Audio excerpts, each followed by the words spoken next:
Bonjour Monsieur Cadet, vous êtes docteur addictologue depuis 30 années. Nous allons aborder aujourd'hui un thème pour le collège. Donc quels seraient les principaux messages à acquérir à l'entrée en 6e? Alors il y a tellement de données disponibles, y compris sur Internet, que les gens se perdent, y compris les lycéens et collégiens. Il faudrait retenir au moins 5 idées principales.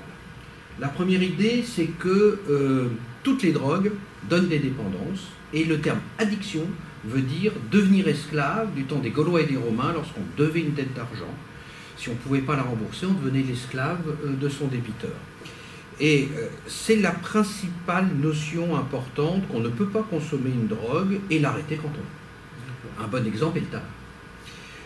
Deuxième notion importante, on a l'impression de choisir, de faire un choix éclairé, de choisir de boire de l'alcool, de vouloir tester le tabac, de faire...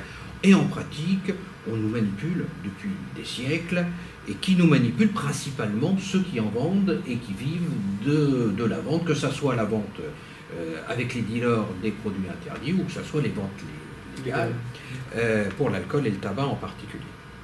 Troisième notion, il est très différent de prendre une drogue ou même de l'alcool à 10 ans ou à 15 ans qu'à 50 ans. Il y a une différence phénoménale, on l'a démontré, on le reverra ensemble, que les dégâts et le risque d'enclencher une dépendance est majeur avant 25 ans et moins important après. Donc un message qu'il faudrait retenir, que même à produit égal, les conséquences ne sont pas les mêmes chez un jeune, et plus il est jeune, plus les conséquences sont graves, et que chez quelqu'un qui est adulte.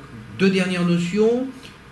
Une notion qu'on va consommer, en particulier l'alcool, parce qu'on a besoin de s'éclater, besoin de se faire du bien. Et dans le monde actuel, on a besoin de trouver des compensations pour se faire plaisir, pour se faire du bien. Et l'alcool est censé, ou les drogues sont censées être pour ça. Alors ça nous trouble beaucoup. Et pourquoi faudrait-il, pour aller s'amuser et s'éclater, se faire la fête, abîmer son corps? Et qu'on accepte ça dans notre société, est-ce qu'il n'y a pas des centaines d'autres solutions où on peut avoir le même plaisir, où on peut s'éclater dans la musique, dans la danse, dans le sport, dans le travail, dans énormément de choses, sans forcément avoir des effets néfastes sur sa santé. Et ça, pareil, c'est une construction surtout culturelle et surtout par des manipulations de ceux qui nous en vendent. Et dernière notion, qui est une notion ancienne, moi je suis de ceux qui ont été formés avec l'idée qu'il y aurait des drogues douces et des drogues dures. Mes parents avaient même dans les alcools des bons alcools et des mauvais alcools. Et en pratique, les notions de drogue douce et de drogue dure restent encore dans la population. Et c'est une idée qui est totalement fausse. Il n'y a pas de drogue douce.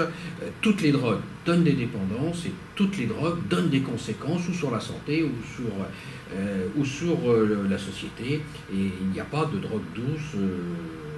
Et pourtant, dans la presse, on entend régulièrement oui, ce message. c'est un message dont on a voulu classer entre... mais l'idée est louable, et se dire, est-ce que si je prends tel produit ou telle drogue, je vais m'abîmer un peu moins que l'autre?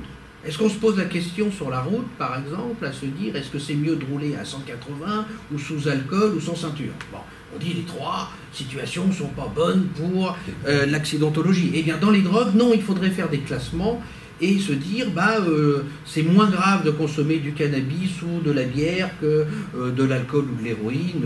Et c'est des notions qui sont totalement... qui nous permettent pas de raisonner clairement et de choisir. Objectivement. Objectivement. Merci bien pour ce thème. Et puis on va essayer.